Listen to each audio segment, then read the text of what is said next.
Boa noite, sejam todos bem-vindos. Boa noite. Quem estiver me escutando, por favor, dá um okzinho para me ver como é que está o som, se está tudo ok, se estão me ouvindo bem. Boa noite, Rosângela, Sheiva, Glaucia, seja bem-vinda. Adriana, boa noite. Dá um tempinho só mais para que as pessoas possam ir chegando e a gente iniciar o nosso evangelho desta noite, né? Que é o capítulo 18, o item 6. Nem todos aqueles que dizem Senhor, Senhor, entrarão no reino dos céus, né? Vamos daqui a pouquinho começar. Ok, Elane, boa noite. Sandra, boa noite. Zezé, sejam todos bem-vindos. Vamos começar, né? Então, como eu falei, o nosso evangelho desta noite, irmãos, será o capítulo 18, o item 6, com o tema: Nem todos aqueles que dizem Senhor, Senhor, entrarão no reino dos céus. E começa dizendo assim: Nem todos os que dizem Senhor, Senhor, entrarão no reino dos céus, mas apenas entrará aquele que faz a vontade de meu Pai que está nos céus. Muitos dirão: Senhor, Senhor, não profetizamos em teu nome? Não expulsamos os demônios em seu nome? E não fizemos diversos milagres em vosso nome?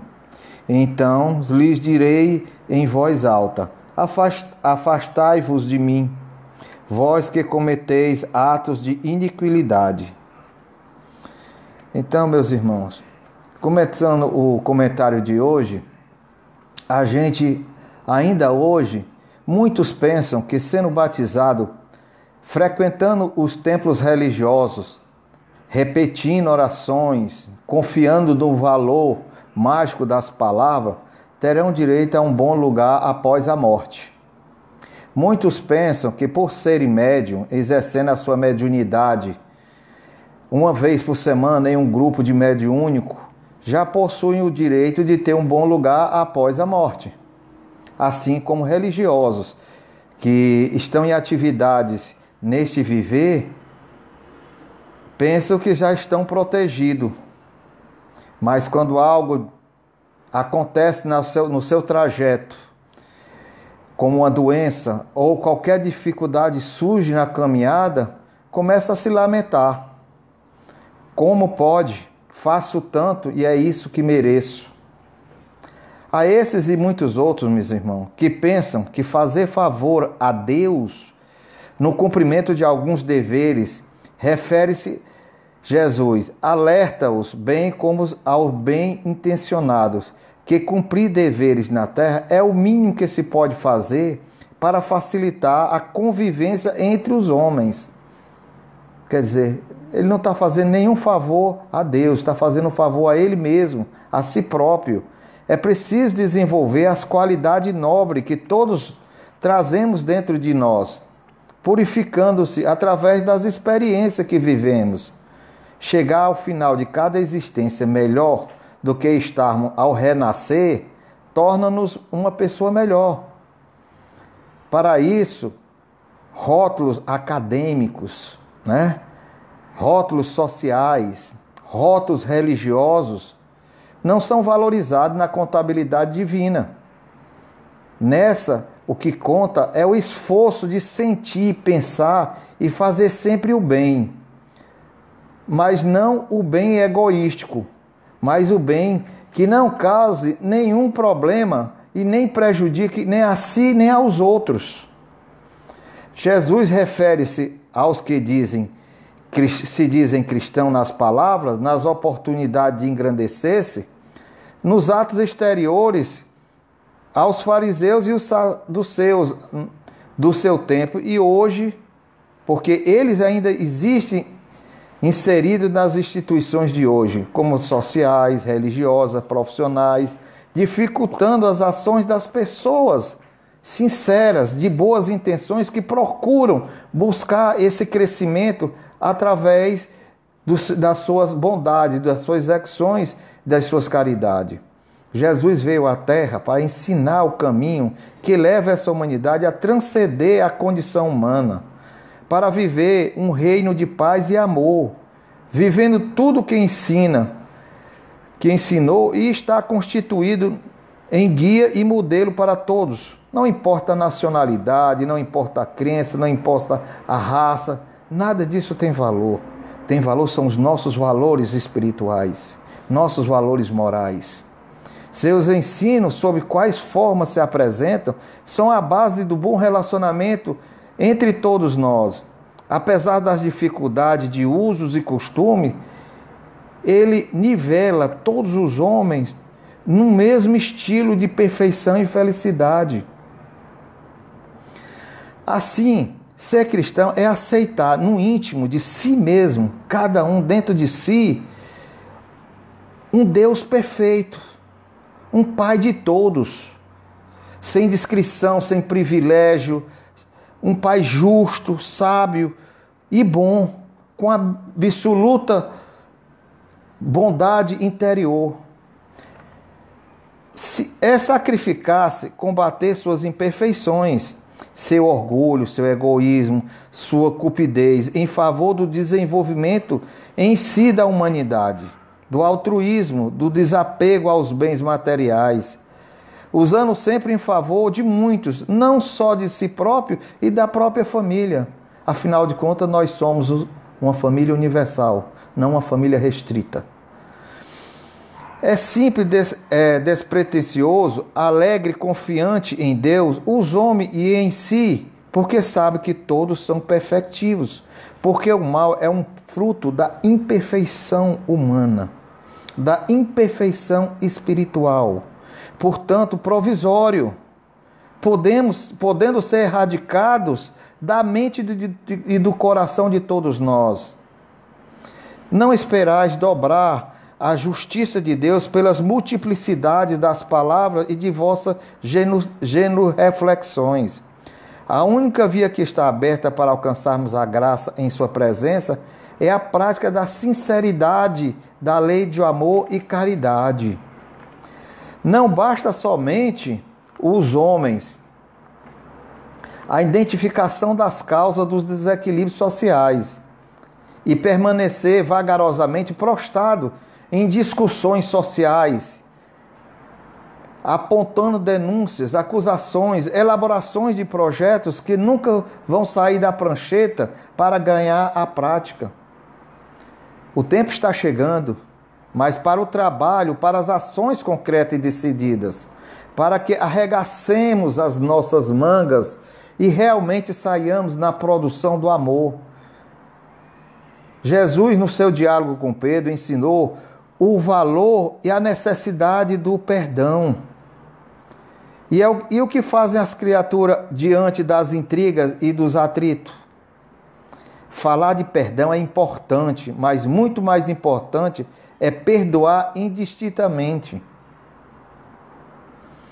O Mestre nos conclamou a amar o próximo como a nós mesmos. Que tipo de comportamento estamos exemplificando junto àqueles que caminham conosco no cotidiano? Será que realmente estamos conseguindo amar principalmente aqueles que nos causam aborrecimento? A mensagem divina nos exorta a fazer aos outros aquilo que desejamos a nós mesmos. Quando temos dúvidas sobre uma decisão, um comportamento ou atitudes que devemos tomar em relação ao próximo, perguntemos a nós mesmos como reagiríamos se fosse nós. Quase sempre perdoamos a nós mesmos e condenamos os outros pelos mesmos atos. O Evangelho de Cristo nos orienta a fazer caridade sem ostentação, incentivando a simplicidade e a humildade junto aos necessitados. Conseguir ser fraterno e solidários diante das dores e aflições dos irmãos. que segue pela vida em condições de angústia e desesperos. Quando fazemos a caridade é uma forma que não esquenta, mas saiba, a caridade é uma forma de você fazer uma atividade onde a mão esquerda não veja o que a direita faz. As conclusões sociais ainda impõem a felicidade e a paz entre criaturas. São sinais inequívocos de que continuamos a afirmar: Senhor, Senhor, sem realmente fazermos a vontade do Pai. Do Pai Celestial, que nos tem oferecido o mais valioso e frequente oportunidade de trabalhar em favor do bem geral. Os tempos estão chegando para que desenvolvamos mecanismos de socorro a tantas famílias que experimentam extrema pobreza, para que amparemos a infância e a adolescência e a juventude que vive no abandono e na indiferença, para que encontremos meios visando amenizar a angústia dos idosos que vivem sem lar, para que promovamos a paz e o equilíbrio em nossos lares, para que exemplificamos o respeito e a consideração e a tolerância no meio social em que vivemos. Além de observarmos atentamente os ensinamentos teóricos de Jesus, imprescindível se torná-lo em ações definitivas num trabalho sem esmorecimento e em favor da implantação do reino de Deus na terra. Não basta, meus irmãos, dizer simplesmente Senhor, Senhor. É preciso fazer muito e muito mais. E eu vou ler um pequeno trecho desse livro que eu gosto muito, que é Renovando Atitudes, né? No capítulo Palavras e Atitudes, tem um trecho que reforça a colocação dessas palavras aqui colocadas. As circunstâncias existenciais de nossa vida, de relação, são o resultado direto de nossas atitudes. Precisamos prestar atenção nos conteúdos de informações que recebemos, não somente pelas mensagens diretas que recebemos, mas também por aquelas que observamos entre conteúdos simbólicos e inconscientes e subatenciosos.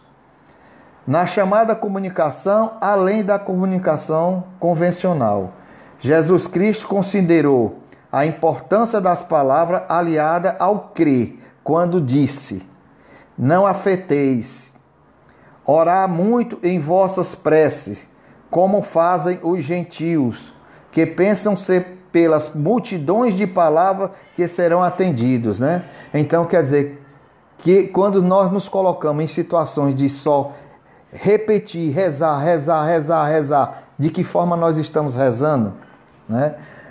O mestre disse: não seria pelas multidões de palavras que nossas súplicas seriam atendidas, mas que os sentimentos silenciosos seriam fatores essenciais, ou seja, a sinceridade promovida, a vontade firme, intensidade e determinação unidas pela convicção, seriam consequentemente a forma ideal para os nossos pedidos e apelo à divindade.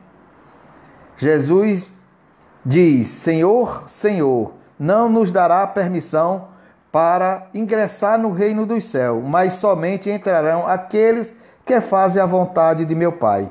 Quer dizer, os que usam o desejo e o empenho com alavancas propulsoras em suas palavras e solicitações. Isso, meus irmãos, é o que a gente tem que refletir sobre quando colocamos Jesus à frente de nossos problemas e de nossas consequências, né? E para encerrar, devido ao tempo, eu vou fazer uma pequena oração desse livro também que eu gosto muito, que é do José Carlos de Luca, Alguém Me Tocou. Mestre, olho para a minha vida religiosa e constato que, na maioria das vezes, estou vivendo mais de aparência do que de qualquer outra coisa. Descubro que, dentro do tempo da minha fé, sou uma pessoa que lhe tem respeito e devoção. mas reconheço que quando saio do templo não sou mais a mesma pessoa. Você me ensina a amar e meu coração anda tão fechado em meus próprios interesses, que você me ensina a perdoar e eu ainda me vingo das pessoas. Você me ensina a promover a paz e eu teimo ainda em guerra com as pessoas que me contrariam. Você me fala de humildade e eu tantas vezes sou tão orgulhoso. Ajude, mestre e amigo, a não ser mais hipócrita, a não lhe procurar apenas quando um problema me atordoa e depois esquecê-lo até a próxima dificuldade. Ensina a ver que suas lições são caminho de paz e felicidade e que eu devo percorrer minha vida e não apenas recomendar os outros, que assim seja. Agradeço a vocês pela oportunidade mais uma vez e a presença de estarmos todos reunidos aqui. Gratidão.